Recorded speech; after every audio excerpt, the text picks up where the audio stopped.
আসসালামু আলাইকুম। আজকে আসলে আমাদের একটা বন্ধু কান্ট্রি নিয়ে কথা বলবো। যে আমাদের সবচেয়ে কনস্ট্রাকশন সাইডে যে কান্ট্রিটা হেল্প করে এবং আমাদের রিকনস্ট্রাকশন যে ঢাকার সিটি যে সৌন্দর্য বর্ধনে যারা সবচেয়ে বেশি হেল্প করে তাদের সম্পর্কে কথা বলবো। বলেন তো কার সম্পর্কে কথা বলবো, কোন দেশ সম্পর্কে কথা বলবো? অবশ্যই বুঝে গেছেন, আমাদের বন্ধু রাষ্ট্র জাপানের সম্পর্কে কথা বলবো। তার আগে চলেন এক বন্ধু জাপান চলে যেতেছে, তার একটু ভিডিও দেখে আসি। জাপান চলে যেতেছি, জাপান।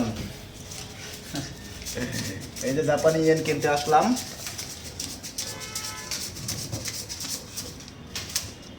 দোস্ত কিছু বলো। আর কি হলো? জাপানে চলে যেতেছো? এই যে ভাই ব্রাদার দেখেন, এই যে আমরা ইয়েন নিলাম। সেটা কত বড় বড় নোট। জাপানে কিন্তু 10,000 টাকা দামের নোটও পাওয়া যায়। 10,000 দামের নোটও পাওয়া যায়। তাহলে তারেক, জার্নিটা কিরকম ছিল জাপানে? তারপরে এখনো যাই নাই, জানি এটা মানে এই যে এই পর্যন্ত মানে ভিসা পাইছো? আসলে বলবো ভিসা পাওয়ার পর অনুভূতি অনেক ভালো ছিল। এখন কিন্তু ভিসা পাওয়ার আগে অনেক স্ট্রাগল করা হয়েছে এবং সব কিছুই সিওইটা পর্যন্ত অনেকটা অনেক কষ্ট হয়েছে। তারপরে আপনার ভিসাটা অ্যাম্বাসি জমা দিলাম, যার জন্য আবেদন করলাম। ইনশাল্লাহ 1 সপ্তাহের মধ্যে ভিসাটা পেয়ে গেলাম। তাহলে আপনারা শুনতেই পাইলেন যে বন্ধু তারেক ও জাপান চলে যেতেছে এই যে আগামী 2-1 দিনের মধ্যেই। তো আজকে হচ্ছে 28 তারিখ। তা আগামী 2-1 দিনের মধ্যে চলে যাচ্ছে। তো কোন মুখ থেকে শুনলেন? জাপানি বিষয় আসলে অত কোনো কঠিন কোনো কাজ না, কিন্তু আপনি যদি সঠিক পথে আগাইতে পারেন, ঠিক না, সঠিক পথে সঠিকভাবে সঠিক মানুষের দ্বারা যদি আগাইতে পারেন, তাহলে আপনার জন্য কিন্তু জাপানি বিষয় খুবই সহজ। ঠিক বলছি না? তাহলে বন্ধু তুমি চলে যাবে তো 2-1 দিন পরে। আমাদের আমাদের কথা কিন্তু মনে করো। ইনশাল্লাহ। তো যারা দেখতেছেন এই মুহূর্তে ফরিদপুর থেকে, তারা ওকে তো অবশ্যই চিনেন, 28 সদরপুর থেকে। আল্লাহ হাফেজ। তো পুরো ভিডিওটি অনেক ইনফরমেটিভ হতে যাচ্ছে এবং আপনি শেয়ার করেন এবং সাবস্ক্রাইব করেন, কারণ আপনি একটা শেয়ারের কারণে আজকে কিন্তু একজন ফাইল রেডি করতে পারতে পারেন। কারণ আজকে বলবো কিভাবে জাপানের ফাইল আপনি রেডি করবেন। তো প্রথমেই আসি জাপানের যে বিষয়টা, আপনার সিইও আপনি পেয়েছেন কিনা এই কোশ্চেন আমি বললাম। আপনি যদি সিইও পেয়ে থাকেন তাহলে আপনি আমার সাথে যোগাযোগ করেন। বুঝতে পারছেন?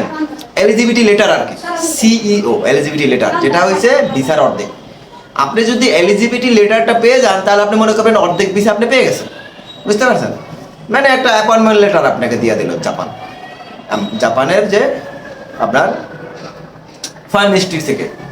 তো আমি সিইও পাওয়ার পরে আপনারা কি করবেন আমি সেটা বলবো, আর সিইও কিভাবে পাবেন সেটা আমি পরবর্তীতে আরেকটা ভিডিওতে আলাপ করব। আপনি আজকে সিইও পাওয়ার পরে কি করবেন সেটা সম্পর্কে কথা বলবো। তো সিইও কি? Certificate of eligibility.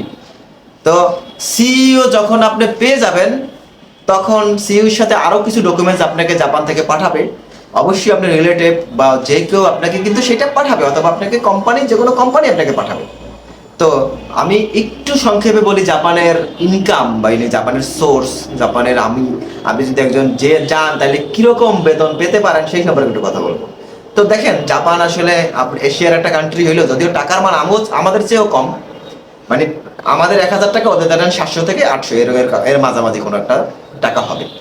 তো আপনি যদি চিন্তা করেন যে আমাদের দেশের চেয়েও টাকার মান একটা দেশে কম, কিন্তু সেই দেশে আপনার পার আওয়ার মানে 1 ঘন্টা মজুরি মূল্য 1,000 তাদের দেশের টাকা। বুঝতে পারছেন? তো আমাদের দেশে কিন্তু সারাদিন ইনকাম করেও কিন্তু 700 টাকা অনেকে পায় না, অনেকে। তো তাদের দেশে কিন্তু 1 ঘন্টা ইনকাম করেই বাংলাদেশে 700 টাকা পায়। তা আপনি এটা মনে করেন যে একজন রিস্কালার পার মান্থ স্যালারি মিনিমাম ধরেন 4 থেকে 5 লাখ টাকা, তাহলে বাংলাদেশের 3 লাখ টাকা। রিস্কা বাংলাদেশের মতো কিন্তু পায়ের রিস্কা নেই, ওদের কিন্তু হাতের রিস্কা, হাতের। বুঝতে পারছেন? তো এটা একটা বিলাসিতা। জাপানে আসলে টোকিওতে বা বিভিন্ন সিটিতে এটা একটা বিলাসিতা। তো অনেক হাই রেঞ্জ। যদি হাই রেঞ্জ কেন হবে না, আমি একটু অন্য কথা বলতেছি, কেন হবে না? আপনারা যদি চিন্তা করেন যে আমাদের দেশে চাইলের দাম হয়েছে কত, 70 টাকা। আমি কারো সমালোচনা করতেছি না, যদি আমার আজকে স্যালারি যদি 1 লাখ টাকা থাকতো বা 2 লাখ টাকা থাকতো, আমার 70 টাকা কোনো ব্যাপারই না। তো আমাদের মাথা ব্যথাটা কোন জায়গায় জানেন? আমাদের আর্নিং, আর কিছুই না। আমাদের আর্নিং যদি হাই ক্লাস হইতো, আমাদের চাইলের দাম 100 টাকা হলে আমাদের কোনো সমস্যা ছিল না। এই কারণেই আমার মাথা ব্যথা, আমাদের সেটা কেটে খাওয়া মানুষ, আমাদের এই চাইল ডাইল নিয়ে, আমাদের কথাবার্তা, তেল নিয়ে কথাবার্তা, এই কারণে। আজকে যদি একজন রিস্কাওয়ালার পার মান্থ স্যালারি 1 লাখ টাকা হইতো, সে কোনোভাবেই বলতো না চাইলে কিন্তু 70 টাকা কেন। তো এই জন্য জাপানের কথাটা বলতেছি কেন, যে জাপানে ইনকাম অনেক বেশি, তার জন্য তাদের খরচও অনেক বেশি। খরচ বেশি হলে সমস্যা নাই। আমার 1 লাখের ইনকাম থাকলে 50,000 টাকা খরচ করলে সমস্যা নাই, 60,000 টাকা খরচ করলে সমস্যা নাই, কারণ আমি ইনকাম আছে, আমি খরচ করতেছি। তো এই বিষয়ে কথা আর বলবো না, আমি চলে যাই কিভাবে, খুবই সংক্ষেপ, এটা খুবই অত বেশি ডকুমেন্টস নেই, কারণ জাপানে আপনাকে অনেক বেশি কিছু করতে বলবে না। আপনি যখন সিইও পেয়ে যাবেন, তাহলে আপনি মনে করেন যে আপনি ভিসা পেয়ে গেছেন, এরকম একটা ব্যাপার, মানে পান না আর কি, এরকম একটা ব্যাপার আর কি। মানে সিইও পাইলে আপনি ধরেন 100 জনের মধ্যে 90 জন ভিসা পেয়ে যাচ্ছেন। তো সিইও পাওয়ার পরে আপনি কি করবেন, যে ভালো একটা মানুষকে দিয়ে, মানে একজন কম্পিউটার অপারেটর অথবা এক্সপার্ট, যারা এই বিষয়ে জানে, যেমন আমি এই বিষয়ে এক্সপার্ট, আমি অন্তত এই যাবৎ 10 থেকে 12টা আপনার সিইও পাওয়ার পরে আমার কাছ থেকে ফাইল রেডি করে নিয়ে গেছে। আপনিও যদি চান যে সিইও পেয়েছেন কিন্তু ভালো লোক পাচ্ছেন না, যার কাছ থেকে ফাইল রেডি করবেন, আমি আপনাকে খুবই অল্প টাকায়, খুবই অল্প টাকায় আপনাকে পুরো ফাইলটা রেডি করে দেব, যাতে আপনার কোনো ভুল হবে না ইনশাআল্লাহ। তো আপনাকে কি করতে হবে? প্রথমেই আপনি যদি নিজে করতে চান, তাহলে আপনাকে প্রথমেই যেটা করতে হবে, আপনাকে একটা অ্যাপয়েন্টমেন্ট লেটার নিতে হবে। জাপান এম্বাসি কিন্তু অ্যাপয়েন্টমেন্ট ছাড়া কারোর সাথে দেখা করে না বা কারো ফাইল নেয় না। তো আপনি যদি সেই একটা মেইল করতে হবে আপনার নিজের মেইল দিয়ে। তা জাপান এম্বাসির ওয়েবসাইটে যাবেন, ওয়েবসাইটে গিয়ে একটা ফর্ম পাবেন, একটা এক্সেল ফাইলের ফর্ম পাবেন। ওই ফর্মটা আগে ডাউনলোড করবেন, ডাউনলোড করে দেখবেন যে একটা ফিল আপ করা আছে। আমি এটা দিলাম না কেন, দিলে পরে একটা কপিরাইট আসে। আর যদি কেউ চান ওই এক্সেল ফরম্যাটটা, আমি আপনাকে এক্সেল ফরম্যাটটাও দিয়ে দেবো। তো ওই এক্সেল ফরম্যাটে প্রথমে আছে পাসপোর্ট নাম্বার, তারপরে নাম, মিসেস, তারপরে নাম, তারপরে passport number, date of birth, অনেক কিছু আছে। তারপরে আছে আপনি কবে এম্বাসি ফেস করতে চান, কবে ওখানে যেতে চান, এগুলো সবই ওইখানে লেখা আছে, এবং এটা দিয়ে আপনাকে একটা মেইল করতে হবে। তো মেইলের ফরম্যাটটা আমি দিয়ে দিব, আপনারা যদি চান আমার কাছে নিতে পারেন, অসুবিধা নেই, আমি ডেসক্রিপশন বক্সে দিয়ে রাখবো। তো মেইল করলে তারা একটা ডেট দিবে, ঠিক আছে? অবশ্যই আপনি কিন্তু তার পরের ডেটে আপনি আইটিনারি বলতে আপনি বিমান টিকিট কাটবেন, বিমান টিকিট কেটে রাখবেন। আজকে যদি জমা দেন, আপনার তো 1 মাস পরে বিমান টিকিট ডেটটা দিয়ে রাখবেন, কারণ জাপান এম্বাসিতে কিন্তু ফাইল জমা দিলেও প্রায় 2 সপ্তাহ বা 1 সপ্তাহ লাগে তাদের পাসপোর্ট ফেরত দিতে। তো প্রথমেই আপনি অ্যাপয়েন্টমেন্ট নেবেন, অ্যাপয়েন্টমেন্ট নিয়ে ওই ওয়েবসাইটেই আপনি ভিসা অ্যাপ্লিকেশন ফর্ম পাবেন। এটা কিন্তু ম্যানুয়াল, বুঝতে পারছেন? ম্যানুয়াল বলতে কি, আপনি কম্পিউটারে ফিল আপ করতে হবে, পিডিএফ আকারে আসবে, ওখানেও পিডিএফ এর ভিতরেই লেখা যাবে, এই ফরম্যাটে তারা করেই দিয়েছে। তো আপনি যদি না জানেন, তা সেক্ষেত্রে কিন্তু ওখানে কিন্তু একটা ফরম্যাট দেওয়াই আছে, ফিল আপ করা ফরম্যাট দেওয়াই আছে, যে আপনি কিভাবে কি ফিল আপ করবেন। তো পুরো ফরম্যাটটা ফিল আপ করবেন খুবই সাবধানে, কারণ একটা ভুলের কারণে বা জাপান কিন্তু আপনাকে ভিসা দেবে না। কারণ জাপানের বিষয়টা জানেনি, তারা খুবই সেন্সিটিভ, তারা কিন্তু খুবই সেন্সিটিভ, মানে কোনো ভুল তারা অ্যাকসেপ্ট করে না, যে কোনো বিষয়।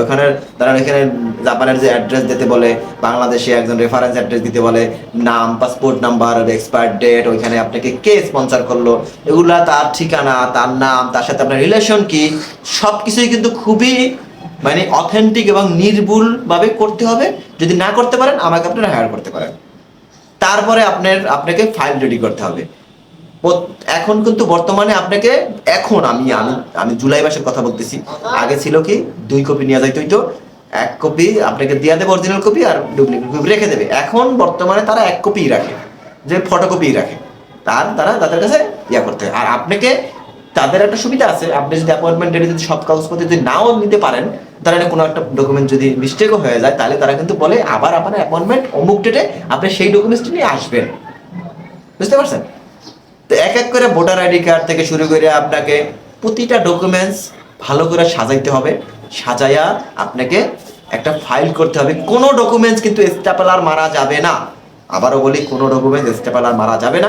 আপনি একটা ফাইল কিনবেন, এই ফাইলের মধ্যে 2টা ফাইল করবেন, একটা অরিজিনাল কপি, একটা ফটোকপি, তো 2টা ফাইল করে নিয়ে যাবেন।